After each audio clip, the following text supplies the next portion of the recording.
Yes, Cam. Yes, Lou. Welcome to Gymbarz. Good to see you, bro. Thanks for having me. How you keeping, man? Yeah, I can't complain, man. Life's good. I'm out. I'm working. Um, yeah, I'm grateful. You know what I mean? Bruv, you've always got a smile on your face, you know. Even in prison, like you've always got a smile on your face. People say that to me a lot.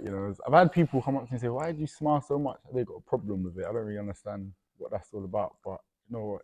Got to be grateful. And I'm here with my good friend Oh, Lou. I appreciate Oh, that, bro, man. man. It's good to see you here doing positive things. And yeah, man, I'm happy. I'm always trying to see the Yeah. positive. So first of all, where you from, Cam? Anyway, I'm from West London. whereabouts? Whereabouts? There's a little area you probably wouldn't know. It's called Park Royal. It's in between Of like course, I know Park Royal. We used to Ealing go and bowling and that there yeah, years yeah, ago, yeah. innit? It's around the corner. Yeah, literally around the corner from there. Probably beat you up in there one day. Never know. Had a couple scraps out there, but yeah, Park Royal is a nice little area between Ealing and Harlesden. Yeah. So when was it? Obviously, everyone knows what Gym is about. It's Yeah, I want to talk to you about what you went to prison for and how was your childhood growing up. So yeah. let me just get into it, man. Where do you want to start from? Prison stuff? Or? Yeah, what was your first offence? Where did it all start? So first offence actually was when I was about 16.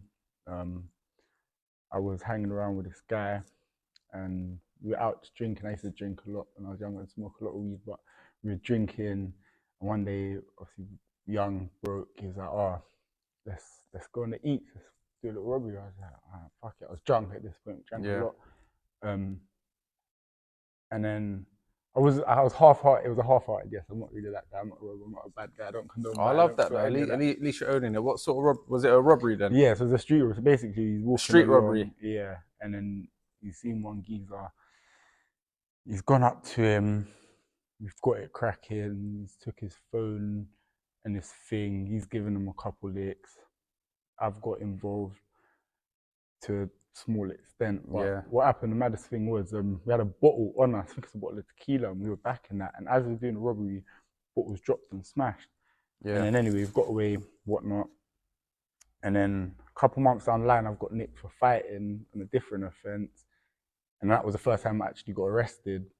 And then came out, it was just in a fray. And then like a week after that, police came to the door and were like, "Oh, we want to speak to your son, to my mum, Yeah.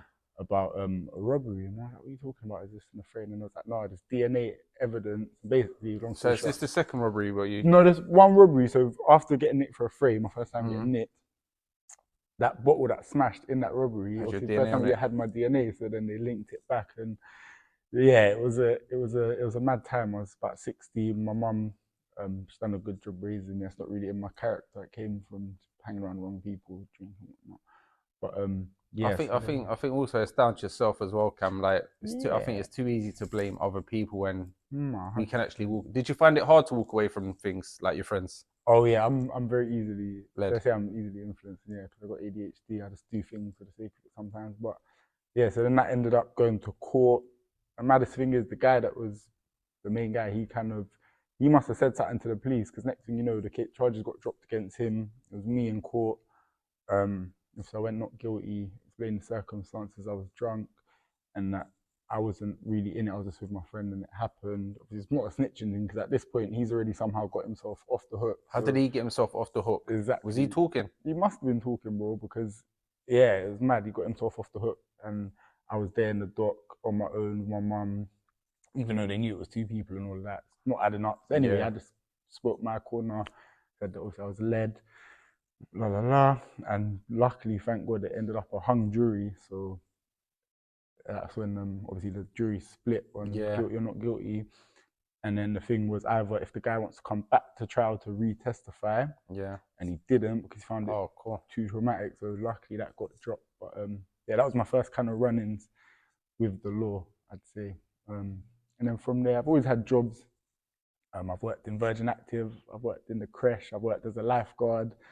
A Um, lifeguard. Can you even yeah, swim, Cam? I'm a great swimmer. I'm like a dolphin. But fucking funny story about the lifeguard thing was early starts 5:30 in the morning. I remember I've gone to my shift one morning, Mm. sitting on the chair, and then like fucking dozing off on the chair. All I've heard is bang, bang, bang on the window. The duty managers. So No, you've he been said, bagged. I've been back. He's like, "Wait, don't come back." Fucking falling asleep on the chair. But yeah, so I've always been working on that. And then the sentence that I was in for was a conspiracy to supply class A. What class A was it? Crack and heroin.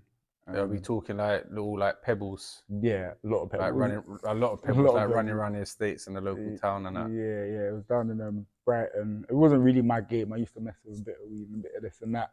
Before that, had a relationship breakdown. So it's women, you know, women are always the downfall of man. A lot of time I've seen. Not all of them though can, but some of them. Yeah, I've seen. I believe women can hurt men a whole lot more than we can hurt them, you know. Yeah, women can cut the deepest. So. It sounds like she broke your heart, mate. Did she break your heart? Something like that, yeah. What happened? So after we kind of broken up, I found out she went with a friend of mine. That would hurt even more, knowing someone you know. Yeah. So. Did it take you long to go over that? Yeah, I'd say it took a while, but what I done to cope with that was stalked her online. No. I punched up my man, but then I still didn't want to be in the end, so I got away and I went with one of my other mates who was had a line up in down in Brighton. Yeah. And yeah, just got involved in that game, and yeah, that's a whole nother world, man. Was you making good money? Yeah, I was making good money. My friend's line, and me and him were kind of running it, making a good banking like 3-4 bags a week for myself. Nice. But you know what? The money, easy come, easy go. You know yourself. I know exactly how it goes, man. Run through a lot of money. Like now coming out. So what? You went prison for that? I went prison for that. Yeah. What did you get for supplying Class A? I got. And did you go guilty or take it to trial? I went guilty. There was a lot of evidence, had conspiracy pictures, all of that. So went guilty, and I got a 4-2 on the dot. So it's the 6, but with my third off. And this is your first sentence. Yeah, man, first sentence. Put me in a not leading role, the one below leading, the major role. You know what I mean? Yeah. Yeah. So first on the indictment, like. Yeah. And there was about 8 of us in the dock, and then just went away for 2 years. My first time in prison. How was it when he was leading you down from the courtrooms to the court cells? I was thinking, fuck, it's done now. But actually, I'd done about 9 months on remand before I met you. So from bail, I remember my mum took me to bail to answer the bail for it, and they've gone, yeah, you're being charged and you're being remanded. And I was like, fuck it, my mum's outside waiting for me. No. Yeah, it was sad, man. I had to give her that phone call, let her know I'm not coming back. And I didn't expect it because I'm not like I haven't been known to police, haven't absconded, anything like that. But yeah, man, just went on that bus, first ride to Bullingdon. Was the first prison. That's like a holding prison, isn't it? Yeah, in Oxford. It's a shithole, to be honest with you. But and from there, was you a C cat? So yeah, Bullingdon's a cat B/C. Yeah. So I was there for about 9 months until I got sentenced. I was on remand for 9 months. And then that's when I come to Only. What wing did you go to first? Only induction wing. Induction. What was that called again? H wing. H wing. Oh yes, yeah. And then you come to I wing. Was I already on a wing when you come there? Yeah, I think you were still. Because I remember like you come on. I can't remember, but you was giving out like dodgy haircuts on the wing. That was after I got into my barbering. You know what I mean? Only I had some decent course. I got into barbering. Did you do the barbering course in Only? In Only, yeah. Big up the barbering, massive, man. That was a funny work. I used to let what's his name cut my hair down there? Slim. Remember Slim, the tall one? He had a black fella. He was like my gym competition, man. He was always beating me, but that was lava. He was always beating me by like seconds when we're doing like circuits and that. Yeah. Nah, there were some good lads in the barbershop and in Only in general. But yeah, man, just kept my head down. I remember coming on the wing, first day I wing, big, massive, like, goes all the way around, like, that's different to a lot of the wings. Looking up, seeing all the band there, I'm like, right. Did you find it intimidating? Slightly, yeah, I'm not gonna lie, slightly. But from my first half of my sentence, I just realized as long as you keep your head down, be yourself, don't try to be something you're not. Yeah. What do you think got you through your sentence? How do you mentally prepare for like going to prison and knowing I'm gonna do 2 years in there? You know what? I don't think there's anything that kind of can mentally prepare you. I mean, I guess fitness played a big part in Massive. it. But just also just knowing that, you know what, the situation is obviously temporary. It's a long time, but you've got to accept it. There's no point. Like, I would never be one to like give attitude to the officers and that. And yeah. Like they're doing their job. You've done your crime. You're doing your time. Exactly that. It's the life that you chose, and that's a part of the risk of the. You know what I mean? Lifestyle. It's crazy saying that as well, because even with like a lot of people don't like the police for various reasons. But every time I've been nicked out for either a robbery or drugs, I've not moaned about it. I know I'm not meant to be robbing people or sticking people up with guns and that, you know. So I don't ever cuss them. But there's certain police officers that are just absolute scumbags. The way they talk down to you and stuff. 100%. And I think as well, like with the police, it's a very sticky, it's a touchy one. Like for certain communities, they're disproportionately racist and aggressive, and all of these things. There's a lot of flaws within the police. Like everybody knows that. They've admitted they're institutionally racist, and all of these things. Do you know what? I know like a lot of like my our black friends and that, they say they get stopped and searched all the time, and they say I get stopped because I'm black. I'll be honest, I was stopped every single day, but I was one of them bait faces. I was a bait face in South London, and more than likely I had drugs in the car anyway at all times. You know. But so who was your first cellmate? You remember your first cellmate? I do remember my first cellmate. Still. Who was it? No, I'm talking about my first one in film. My first job was a lad called Ben. I'm not gonna say his name. His name was Ben. Yeah. He's a white fella. He's from Northampton. Shout out Ben if you see this. He's a funny guy. Shout out Ben, man. Glasses. He looked like a kind of BTEC pot of paper. Still. Yeah. He was a funny lad. He'd done a lot of jail. So when I went in and that and started talking, I was like, first time, he's like, don't worry, just keep your head down like you're good. You knew a couple of people, and then in that jail. Funnily enough, after like my first week, my codees were there as well. Actually, that helped a bit as well. So, yeah, that was calm. They won another win, and then someone that I knew from high school ended up coming in. I'm not going to mention names, but you know, he was an only with us as well. Glasses? No, not glasses. My cellmate that when your thing got spun and taken. Well, I got raided. No, when we had your thing and we was in that cell. I can't even remember. Who should ashtray? I'm not going to say too much right here. I'm not getting on to you, bro, but he had the ashtray in his head. I can't even remember what. I lost my phone. Oh my God. He owes me some dough, bro. I got 4 bills. he got my phone taken. Yeah. I got 4 bills. The first night still waiting. He got that phone taken. But so yeah, he came into my first year as well, and then I knew him from high school. So yeah, like I said, it was as smooth as it could have been in that sense. Yeah. I didn't really get into a lot of altercations. Had a few little scratches in there, but nothing.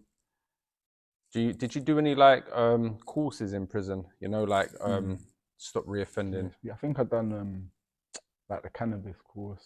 Like that not TS. Oh, I can't remember what it's called. But like when you drug awareness. Drug awareness. That's it. Yeah, yeah. Awareness. And then, like I said, the barbering. That made time a lot easier. You remember the barbershop? It was banter. Like we had some funny guys. It was a good laugh down there. Some proper dodgy haircuts being given out down there, but good vibes, good banter still. I was there for about 6 months and only so. So you say like doing your barbering course and your fitness was getting you through your sentence. Yeah, gym as well, man. Gym. Was a big thing. Yeah, I know. I remember when we was on the yard, you used to train on the yard and stuff. Yeah. That was probably some of my times when I was my strongest. Inside. You started getting a good size. I remember we was going to the gym and everything. I think we worked out a few times. Yeah. Do you remember what happened on one occasion? Yeah, of course I remember. How could I forget? Oh, yeah. So we got one room, we got the cardio room, and this side's the weight room. I remember. I think I'm on the squat rack or something, and I heard a commotion. Heard my scream. I remember I heard someone scream. I heard a loud noise. I've gone in, and Cam's spread out on the floor. His shoulders popped out. Yeah, it was cool. What was you doing? Rollouts? We was doing rollouts at the bars, clean and presses and rollouts. And I've done a couple, and then you're meant to keep your body tense through the whole motion. Engage. I've tried to let it roll out and then tense at the end because my shoulder had already popped on the outside. It was my weak point. This went bam, and you know I can't lie. That ended up being as painful as it was one of my best days in prison because I got fucking went handcuffs to the old hospital. Gas in there and that. Got the gas in there. I was having a proper laugh. I was creasing. I hustled a fag off someone on the out. I was handcuffed to the officer. I've gone. Oh, see that lady there? I was like, can I ask her for a fag? You punched the fag. No, I punched the fucking fag. I was in prison. I ain't seen a fag in a year and a half. I was going, can I ask her for a fag? He goes, if you want to embarrass yourself. I said, oh, excuse me, darling, can I get a cigarette? She said, yeah, here you go. Oh, so nice. I had to stand there and fucking. How long was you in hospital for? Only the evening. The evening, innit? I remember I was creasing up. I was laughing my head off. Was it after that you got put in a cell with me? I think it was after that, yeah. So in only I had my first name was E. Remember E? E. With a chest. Big E with a chest. He used to be in the kitchen. I can't think of it, man. You've been through too many phases, man. Too many faces, and that for me. But yeah, he had me on my press ups, and then was with him, and then all my soulmates were decent still. Can't lie. And then at one point we band up together, which was didn't really see that one coming. I didn't really think, oh, okay, I'm gonna come in. I said, oh, Lee. Yeah, because you know, more time they used to leave me to have a single cell because Yeah. I struggle having cellmates. Yeah. It's not that I don't like anyone, but sometimes I just want to sit there in complete silence and just either watch the telly or just play on my phone on Instagram. Yeah, you need your space. But we used to have some fun though. No, 100%. We used to have some parties and stuff. Yeah, you taught me the ways of the brewing. Lou's Brewery. We used to make some good prison hooch. Yeah, we did still. We had it on lockdown. Do you know, we had, remember the dance? Dance. Oh, the moped. The moped. It's your thing. You want to show them the moped? I can't show them it today. I've actually got you doing it though. Have you? I've got you doing it. Oh, man. I remember you in the toilet though. Oh, being sick. Oh, Yeah. We would drink a lot, man, because we had it. Yeah, we used to have like 5-litre tubs just full up with like all your fermented fruit and orange juice and that. We used to have the music pumping. Yeah. And do you know, even the food, do you know, I used to cook some nice food. You know, like we used to whip up in the kettles and stuff. We might have to start doing this on whipping up I on feel the, that on would the be good. kettles. Show the people what really goes on in there, dude. Even the fucking hooch. Everyone I tell about it, they're like, oh, how do you make that? Like, make someone out. Yeah, and I'm yeah. like, it's long, but we could fucking make a little bit just to show the people. Then Yeah, that's what I'm thinking, man. A little info documentary kind of. Do you know what I remember as well? Like the first time when I think we was getting ready to go showers and you stuck your shower slippers on. I've never seen a toe. See the size of his toe? He's got a proper 32-inch plasma cut toe. It's about this wide. Yeah. Does that run in the family? No, it does still. You must have a lethal toe punt. Yeah, man. Back in the day, that's what I used to do. I used to fucking blast it. Yeah, that's why I think I've got like a quite bad toe on my right foot. Why, you used to toe punt it? Yeah, I used to toe punt it because I walk like that. I've got a bit of a dodgy walk in it. So when I used to kick the boys to kind of just toe punt it and then there and then. So how long you been home now?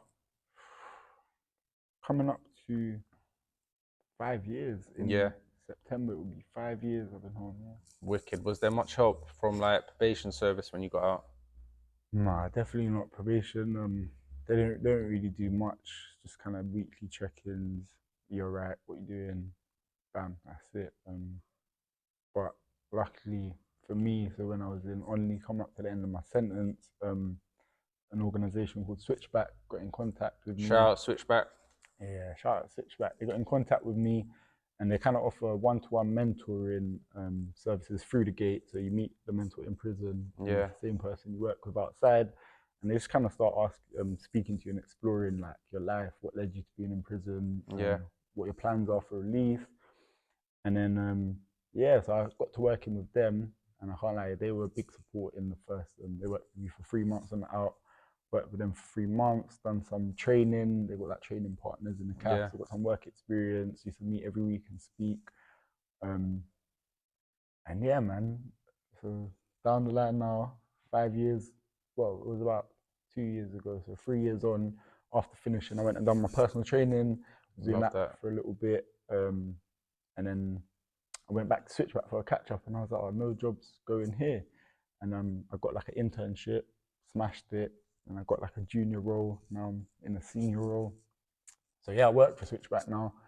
So what? So are you actually engaging with people like being released from prison and stuff now? I've got keys to a prison now. You're a fed. I'm not a fed, bro. I'm trying to help the man them. No, I love that. You know, this is where we need the most support when we're just about to be released. Because I got released and I went probation yesterday, Cam. They didn't even know I was meant to be there. I got there and there's like, we don't have you in the book for today. I said, well, have you got me in the book? They're like, no. They forgot I was even meant to be coming probation. So I'm more on it than them, because imagine that I could have got a recall for your lot's mistake. 100%. And we see it all the time, like miscommunication. It's lucky I write everything down in my diary, and sometimes I write it down 2 or 3 times because I'm so afraid of missing an appointment. It's not like I'm doing it on purpose either. It's like, it's like what they say, innocent until proven guilty. It's not like that. They want you guilty until proven innocent. It's on you to make all your appointments and to follow up with things. And support's not really great from probation, but that's why there's some good organisations that Switchback, Catch-22, St. Giles Trust. Yeah, we're gonna plug them all in as well. But yeah, so now I'm working with them, going in, meeting guys a couple months before release, speaking to them, and trying to help them. So, I love that, you know. All right, Cam, a few last things. Have you got any like mad jail stories, any prison stories what you can remember, like what just stuck with you? I'll touch on one of the saddest things that happened in my time in prison was remember Stray Dog on the wing. As a brother, he used to smoke spice, and there was a lot of spice around, but Yeah, one day we was queuing up for our food, and then he's sitting on the steps by the servery. And I remember me and another guy was walking to get the food, and we've gone to him, oh, what, are you in line?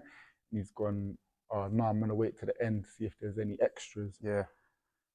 5 seconds later, he's literally about 3-4 steps up. He's keeled over forwards, bam, hit the deck, and he's like started shaking and whatnot.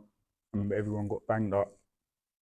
And I remember just looking out the flap and seeing Alex. Remember big Alex? Big Alex, shout out Alex. He was actually one of the good ones. He's a lump, wasn't he? He was a lump, yeah. But he didn't abuse it, do you know what I mean? No, he's proper. He was a good fella. I remember Alex fucking trying to perform CPR in him for about half an hour. I remember watching out my toilet flap. Unfortunately, he didn't make it. I think his heart stopped. And yeah, that was one of the saddest stories. You was there at the time as well. Yeah, is that kind of stuck with you? Definitely, man. It gives you like thinking about it. Like, do you remember they brought his family onto the wing and that as well and showed him around? Yeah. They locked down the jail for that half a day or something to bring him in. That was proper sad, man. And just, yeah, that's definitely stuck with me. What about one funny story where you can think of? Yeah, fucking like this one. Better not be about me. That's not about you. In my first jail now, so I've gone on basics. I've moved out of these big double cells at least half, so it wasn't bunk beds, it was beds either side. And then I've come off basic, I've come back. There's some next guy in the cell, he's new to the wing. I think he was a smoker on the roads. And I've gone, boom, I'm coming back in the cell. I've gone, all right, cool, if the gov says so. So I moved in first night, with a bit of chit chat, whatnot. Yeah. Gone to put my head down, gone to sleep. Sleeping in the bed. Fire. Sleeping in the bed now. Yeah. Next thing you know, I've woken up, I felt something fucking like rubbing, touching my foot. I've woken up, what the fuck's going on? But he's standing at the end of the bed, but the kettle was like there on that side of the unit. Yeah. He's gone, oh no, I'm just making a tea, mate. I said, bro, you touched my foot. He said, no, you, I don't know what you're talking about. Go back to sleep. Thinking, man, did this really just happen? Like, yeah, but I thought I was dreaming or something. Anyway, I've sat up for a second, gathered my thoughts, and he's carrying on. He's made his tea, but he's sitting there thinking, this guy's mugging me off. He's not trying to say like, oh, sorry for waking you up. Do you know what I mean? It's a bit of courtessy. That's all I expected. That's what you'd do if by accident you touch them. You know what I mean? Did it feel nice or? No, fire for that. So then, boom, I've got up now, turned the light on. He's gone, oh, what are you turning the light on for? Oh, bro, you fucking mad. You just woke me up. Now you're chatting shit. And anyway, I've just basically started weighing him in, giving him a couple, and he's got a little cut. Filling him in. Not on a mad thing, but he's had a bust eye and a bust lip. You get me? Just gave him a couple, got him in a headlock, just calmed him down. I reckon he's done you. Put him back in his head, no chance. No chance. Ask the Bullingdon. Yeah. And then we've gone, and then he rang the bell and that. He's like, oh, get me out, he's gonna kill me. Well, I'm not gonna kill you, bro. Just fucking pack your shit and go in the morning. Yeah. Regardless of fuck, like, even if you're having a mad thing in the night, they're not gonna open that door. Someone could kill somebody in the night, and they're not gonna. Easy. Yeah, but anyway, he's packed up his shit, fucked off in the morning, and then do you know he went to another spur. He got beat up on there. So I don't know if he might have rubbed someone else's leg. More toes. Yeah, I don't know what he was doing over there. Yeah, but he was feeling the toes. He was a funny weirdo. But anyway, yeah, that was my little funny story.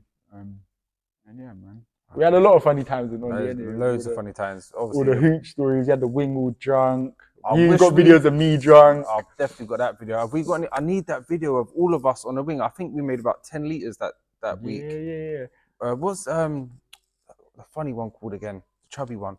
Flex. I'd love to. You need to bring Flex on.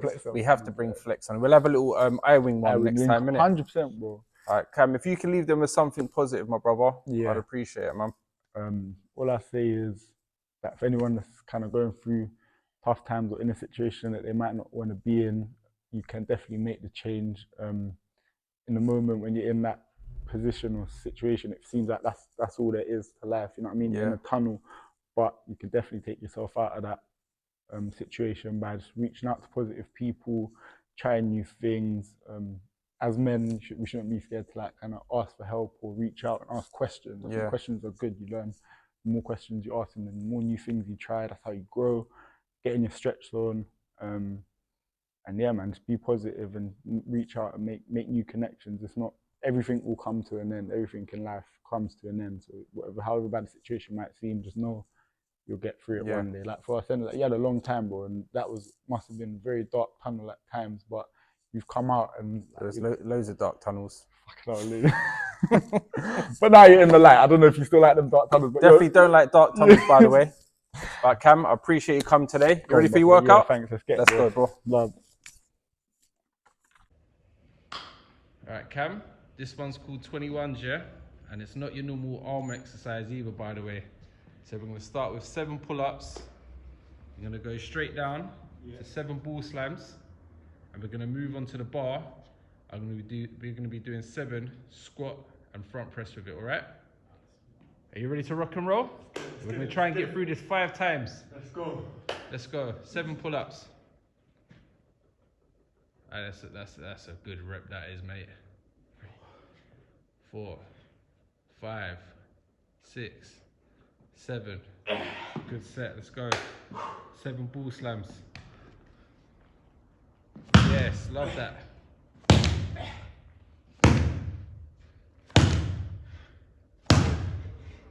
5, 6. And you're miscounting, brother. That was 7, no? Come on, let's go.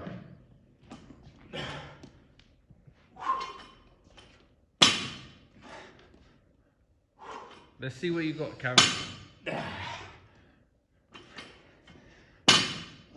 Good techers, good techers.